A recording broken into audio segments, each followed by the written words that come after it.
O mantra de hoje do livro Mantras de Vida de Loester.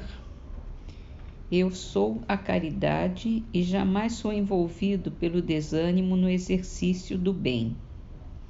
Compreendo o meu dever ante os meus irmãos de jornada.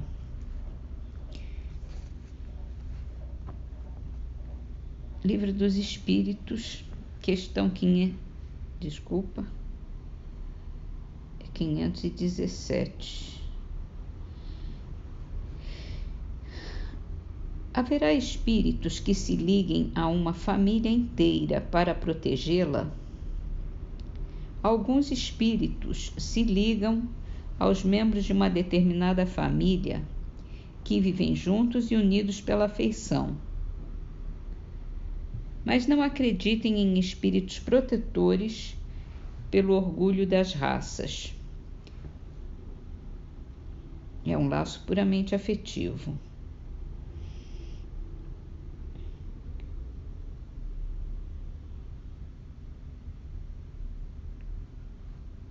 Em obras póstumas, nós estamos continuando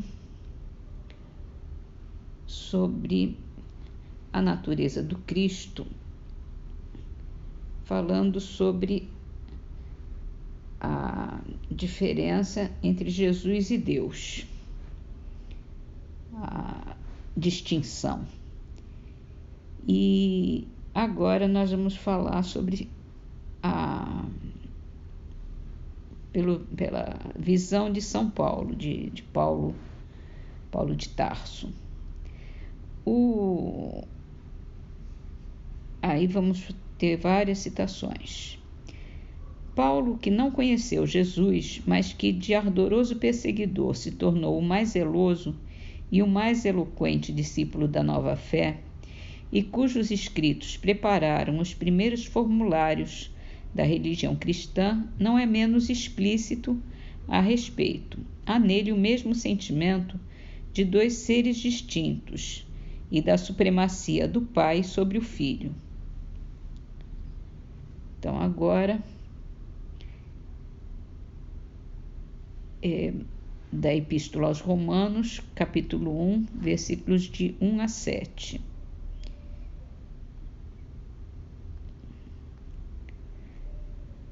Paulo, servidor de Jesus Cristo, apóstolo da vocação divina, escolhido e destinado a anunciar o Evangelho de Deus, que ele antes prometera por seus profetas nas Escrituras Santas, no tocante a seu Filho, que lhe nasceu segundo a carne do sangue da raça de Davi, que foi predestinado a ser Filho de Deus, num soberano poder segundo o Espírito de santidade, pela ressurreição entre os mortos, no tocante, a Jesus Cristo, nosso Senhor, por quem o recebemos a graça do apostolado para fazer que obedeçam à fé todas as nações pela virtude de seu nome, no rol das quais também estão vós, como tendo sido chamados por Jesus Cristo, a vós que estão em Roma, que sois queridos de Deus e chamados a ser santos, que Deus nosso Pai e Jesus Cristo nosso Senhor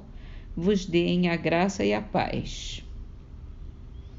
Agora outras citações do capítulo 5, versículos 1, 6, 9, 11, 15 e 17. Estando assim justificados pela fé, tenhamos a paz com Deus por Jesus Cristo nosso Senhor. Porque, quando ainda estávamos nos langores do pecado, Jesus Cristo morreu por ímpios como nós no tempo destinado por Deus. Jesus Cristo não deixou de morrer por nós no tempo destinado por Deus. Assim, estando agora justificados pelo seu sangue, seremos com mais forte razão isentados por ele da cólera de Deus.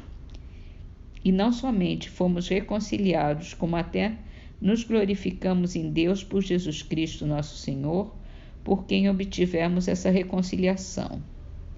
Se muitos morreram pelo pecado de um só, a misericórdia e o dom de Deus se derramaram com mais forte razão, mais abundantemente sobre muitos pela graça de um só homem, que é Jesus Cristo. Ainda aos Romanos, no capítulo 8, versículo 17. Se somos filhos, somos também herdeiros, herdeiros de Deus e co-herdeiros de Jesus Cristo, contanto, porém, que soframos com Ele. Capítulo 10, versículo 9. Se confessais de boca que Jesus Cristo é o Senhor, e se credes de coração que Deus o ressuscitou dentre os mortos, sereis salvos. Agora é da Epístola aos Coríntios, a primeira epístola, capítulo 15, versículos 24 a 28. Em seguida virá a consumação de todas as coisas, quando ele houver entregue o seu reino a Deus e Pai, e houver destruído todo império, toda dominação, todo poder, porquanto Jesus Cristo tem de reinar até que seu Pai haja posto sob seus pés todos os seus inimigos. Ora, a morte será o último inimigo a ser destruído, pois a Escritura diz que Deus tudo lhe pôs debaixo dos pés, e tudo lhe sujeitou, sendo indubitável que daí se deve excetuar aquele que submeteu todas as coisas.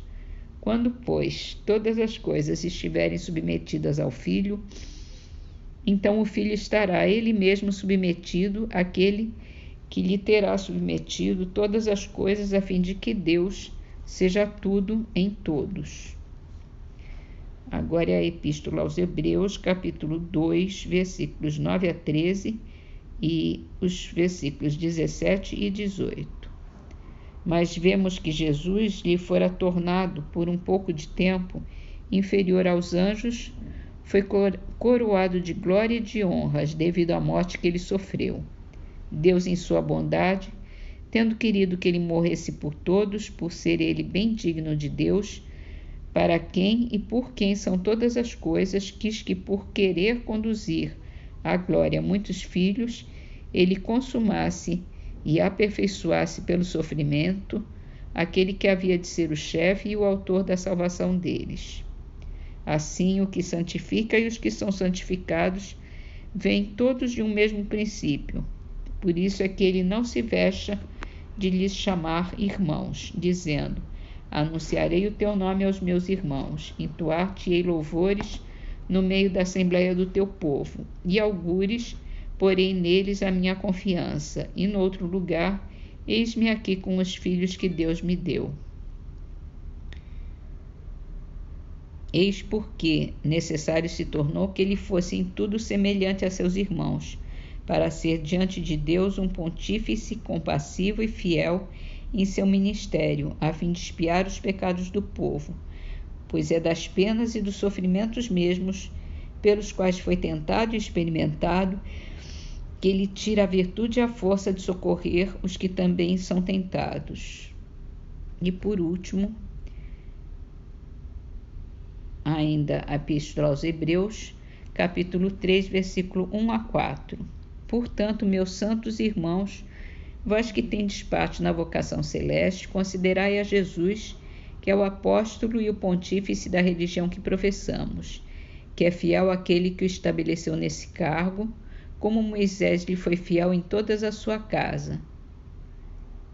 Porquanto ele foi julgado digno de uma glória tanto maior que a de Moisés, quanto aquele que edificou a casa é mais estimável do que a própria casa, visto não haver casa que não tenha sido construída por alguém. Ora, aquele que é o arquiteto e o criador de todas as coisas é Deus.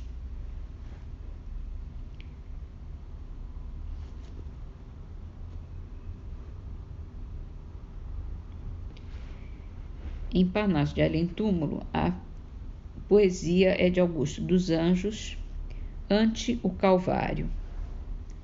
Da terra do Calvário ardente e adusta, entre prantos pungentes, o Cordeiro da verdade e da luz do mundo inteiro vive o martírio da sua alma augusta. Sobre a cruz infamérrima se ajusta a crueldade do espírito rasteiro, do homem que é sempre o tigre carniceiro enquanto grita a turba ignara e injusta. Depois de 20 séculos ingratos, multiplicando Herodes e Pilatos, correm de novo as lágrimas divinas. Pois, embora o direito, o livro e a toga, a humanidade triste ainda se afoga no sangue escuro das carnificinas.